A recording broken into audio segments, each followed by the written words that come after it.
Good morning, students. From your Hornbill books, we are doing poetry, The Voice of Rain, written by Walt Whitman.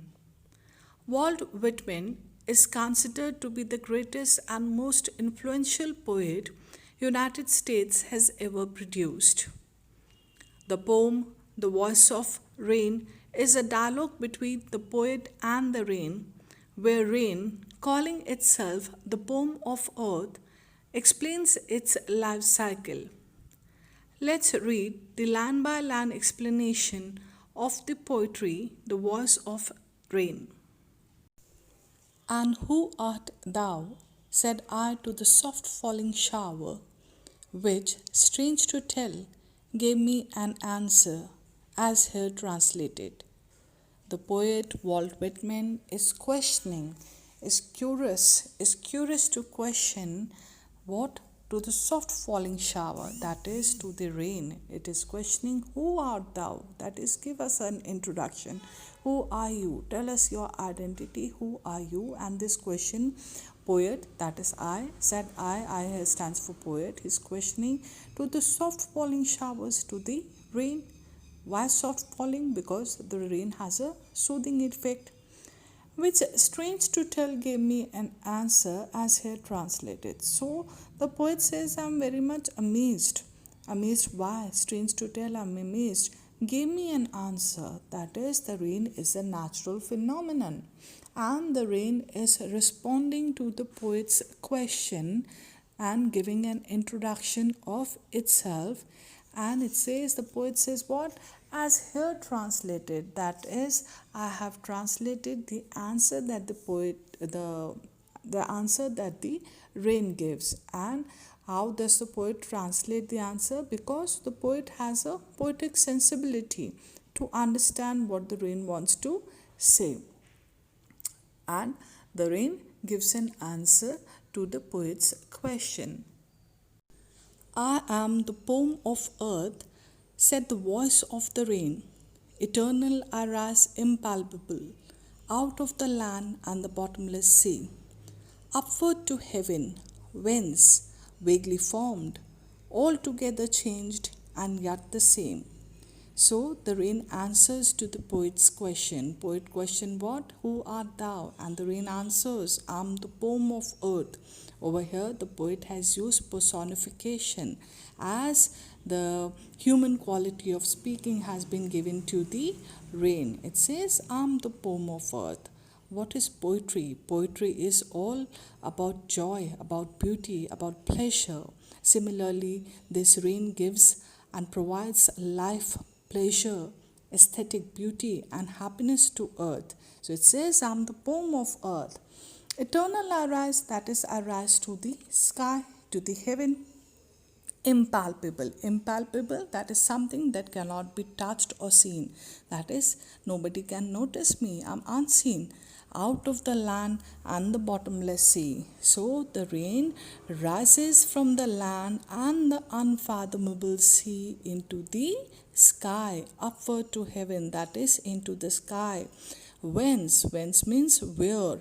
Vaguely formed. Vaguely, that is unclear. Formed, the formation changes, altogether changed. That is, I take an indistinct shape of the clouds, and yet the same, but then the origin is the same.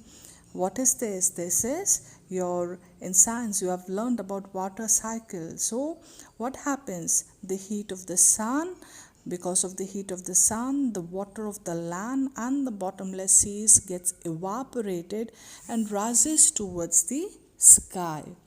And here it gets cooled and condenses to form clouds. So the rain says that it rises and the shape changes into an indistinct shape of the clouds.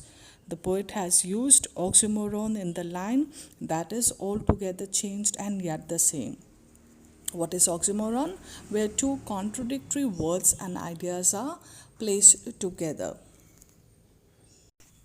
I descend to leave the droughts, atomies, dust layers of the globe, and all that in them without me were seeds only, latent, unborn, and forever by day and night, I give back life to my own origin and make pure and purify it. The rain says that I descend to leave the droughts, that is, I come down, I fall down once again on the earth, so as to leave the droughts, that is, to put an end to the droughts and to the atomy dust layers of the globe, and then I settle the atoms and dust layers onto the earth. And all that in them without me were seeds only latent unborn, and the seeds that are dormant, that are hidden, that are unborn, I give life to them. I give them a birth, and forever by day and night. And that is the cycle keeps on repeating. That is the rain is what? It remains eternally new by repeating its cycle again and again. It gave back life to my own origin.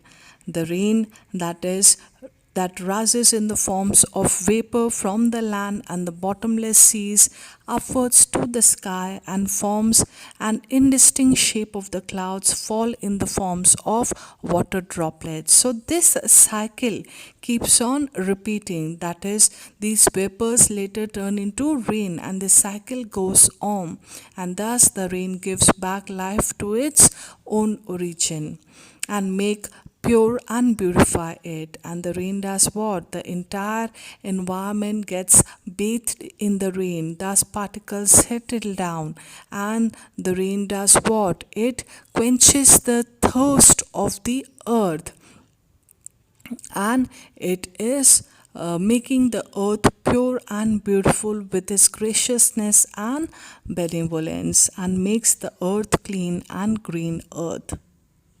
The poet has used the poetic devices, alliteration, and antithesis in this stanza. The alliteration, that is repetition of an initial consonant sound. The line is I descend, drought, dust layers. The sound d has been repeated. Antithesis means the opposite words or phrases are placed together. Uh, and forever by day and night. So day and night opposites is there, so antithesis is used in this part. For song issuing from its birthplace after fulfillment, wandering wrecked or unwrecked, duly with love returns. Now the poet Walt Whitman is comparing the cycle of rain's life to that of the song.